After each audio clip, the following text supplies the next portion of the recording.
So as a salesperson, you're gonna run into many different types of buyers. Today, we're gonna talk about the different types of buyers and how to approach them.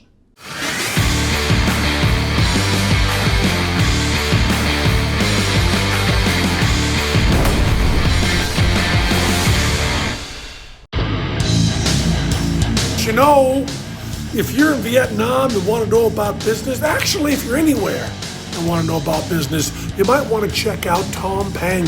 He doesn't fuck around. Yeah, Tom Peng. He's A-okay. Peace. If you're in the sales profession, you're gonna run into a lot of customers because if you're not playing the numbers game, if you're not talking to a lot of customers, you're shitty sales, okay? You forget it, just don't do sales. If you can't talk to a lot of people, forget it. Do something else. Circle K, Family Mart, go be a clerk, whatever. But if you're a great salesperson, you're gonna run into a lot of different type of customers. And today I'm gonna categorize 4 different types and teach you how to deal with them. First type of customers is what I call cheap customers. These customers, they're very price sensitive. They wanna compare price. They ask for discount. Can you give me discount?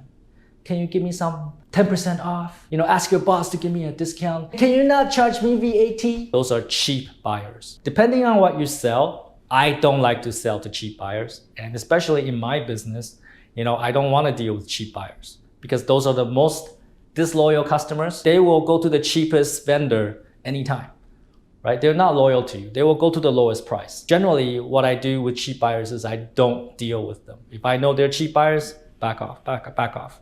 My product, my company is so good, I don't need cheap buyers. Because I don't deal with cheap buyers, so we don't have cheap buyers. All our customers never argue about price. Actually, it's quite amazing to me. We don't argue about price. When I close $1 million deals, we don't argue about the price. Never, because they just want the solution. They just want a solution to the problem. They don't care about the price because they need that solution more than care about the price. Right? So do not deal with cheap buyers. The number 2 type of customers is what I call difficult customers. These are customers that create a lot of problems for you. Can your product do this? Can your product do that? I want orange bar here. I want a picture here. I don't care. This picture must be here. I don't care. Even though what they ask makes no sense. You're like, whoa, that has nothing to do with e-commerce. Whether that picture's there or not makes no difference whatsoever. But they're so difficult. They just want everything the way they want, even though it makes no sense. They want to argue about everything, or they want to argue about every little detail. Or they want to argue about the copyright notice at the bottom of the website. Difficult customers. They're going to argue about everything with you.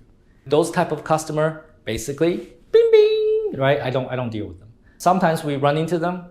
And my advice to my team is when you run into a difficult customer, mark them red in our CRM, don't deal with them anymore because they're not worth our time. Maybe they spend 5 million, 20 million, 30 million with us, and then they suck up our entire company customer service resource. It's not worth it. So just fuck them, right? We want to work with customers that want to work with us, and then mutually we build success for them and also for us. We want this to be a win-win situation. If the customer is difficult, fuck them. So that's type 2. See, I'm gonna tell you 4 types. I already tell you 2 types not to deal with, right? So the 3rd type is what I call the logical customers, right? These are customers, they decide everything based on logic. They will do vendor comparison. They must compare like 5 different vendors. They must figure out the pros and cons, and they will look at your price. They will look at every single detail and make the right choice. The good news is that these customers are extremely rare. They don't really exist. And even when they think they are logical customers, they're not. Most people buy on emotions. So these customers are generally very, very, very rare. They don't really exist. But occasionally you do run into them. So those customers, you do need to give them more reasons. Give them more information so that they will make the decision to buy from you. But again, like I said, I don't believe that people actually buy logically, which leads me to type 4, which is the customers with real problems to solve. And they will buy the solution. And these are majority of your customers, right? And these are the customers that you really want. They have a real problem and you have a solution that can fix their problem. All you have to do is to explain to the customer that your solution exactly fixed their problem. And in order to figure that out, you gotta ask them a lot of questions. You gotta ask them about their problem in detail, so you can figure out how your product can fix their problem. And when they understand that your product or your service can fix their problem, you got the deal. And these are the best type of customers because they have a real problem, they're seeking a solution, they're in the market now, they're ready to buy. They just need someone to explain the solution to them. And these are the best type of customers. In fact, this is the only type of customer I would spend my time on. I will never work with a 1, cheap customer. I will never work with 2, a difficult customer. I will work with the type 3 logical customer, but I understand that most times I can make them into type 4, which is a customer with a real problem that needs a solution.